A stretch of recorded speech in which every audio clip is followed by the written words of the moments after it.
Indians are hardwired in the mindset to optimize cost. That India is a major center for the manufacture of vaccines with nearly 45 to 50% share is not accidental. The purpose of reaching the benefit of innovations to as large a number of people as possible is necessary.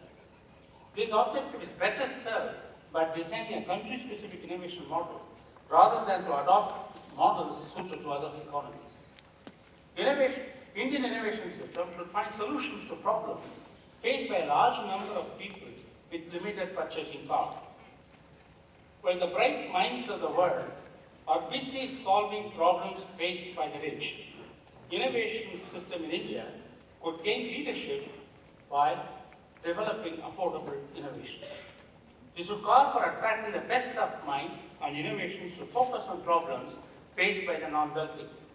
The largely public-funded research system, like that of India, could focus on development for public and social good. Best of minds of India should be called upon for solving problems for non-wealthy too. There is some residual idealism among the Indian youth. By drawing their attention to the problems faced by people with limited purchasing power, India could develop a new innovation system. India's specific model of innovation could focus on optimization of investments needed to apply the innovations, while other successful models maximize investments to support innovations and profits for investors. India has far too many individual innovators in both formal and informal systems. We are in a special position to design a unique innovation system in the world. Most innovation systems in the world are focused on solving global problems. They leverage marketing tools to maximize profits for the investors. India's problems are many and vary from region to region. We could focus on solving local problems through relevant innovation enterprises. Such innovation systems could focus on societal rather than investor profit, especially when the main investment is from public funds.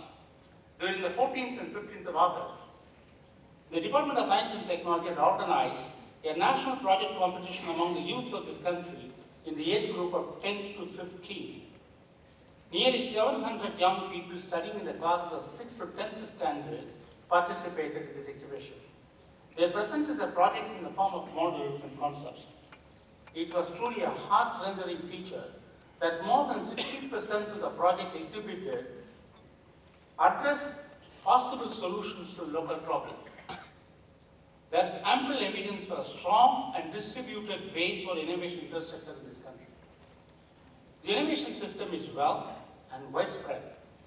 Many children related their innovations to the desire to solve problems faced by their parents at home. We may need a new support system to leverage this vast and distributed innovation potential in this country. The innovation system suited for India should be people-focused. If such systems view 1.2 billion population as 1.2 billion people, it is based on the grammar of serving the needs of people. If the consumer needs of the 1.2 billion population are addressed as a marketing opportunity, then innovation system is market-focused. I call for an innovation system with social consciousness where people are the center and they are supreme. Gandhi taught us to think locally and act locally through his Swaraj movement. We need a Swaraj movement innovations as well. Innovations for market advantage, innovations for societal gain may differ in grammar.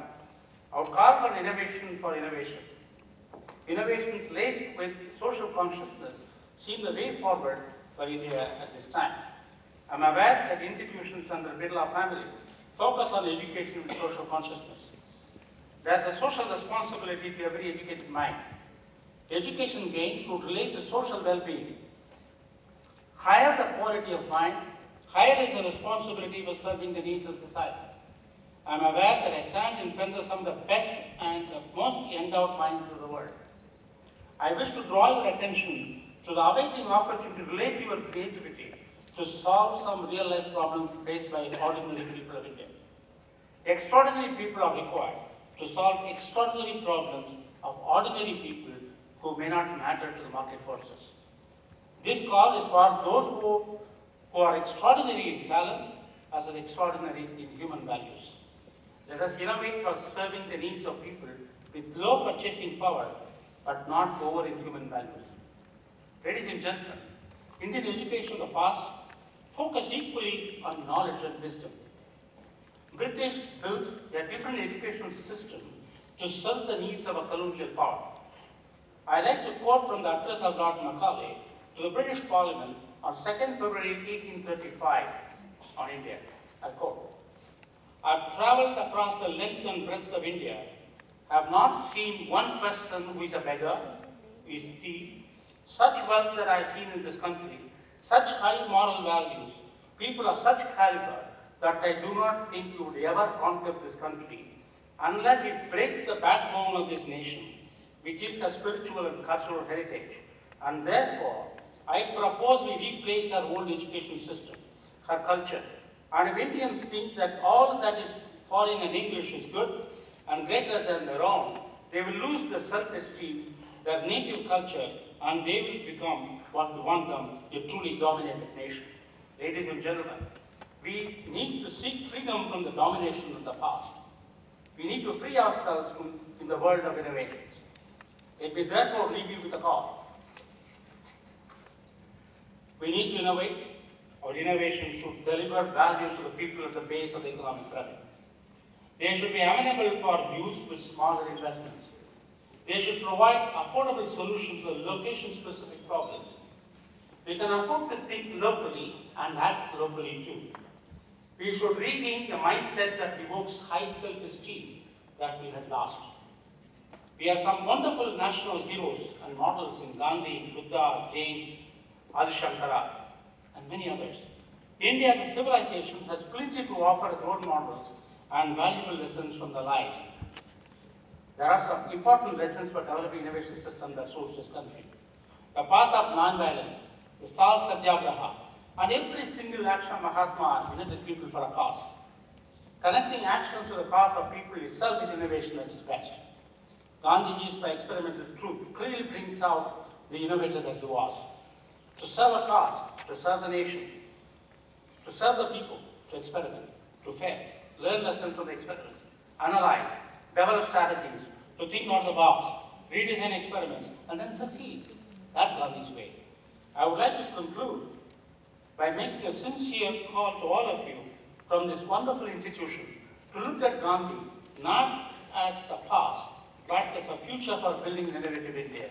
Congratulations to all of you. Thank you very much.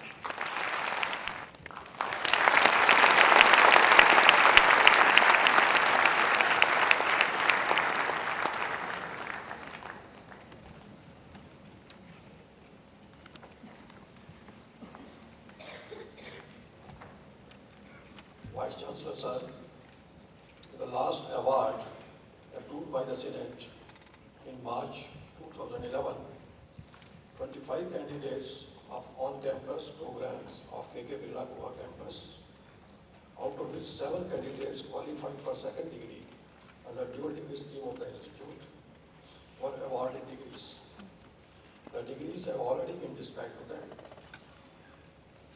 Now I present you 580 candidates of on-campus programs of K.K. Birla Goa campus, out of which 165 candidates qualified for the second degree under dual degree scheme of the institute, including those in absentia who have been examined and found qualified for various degrees, to which I pray they may be admitted.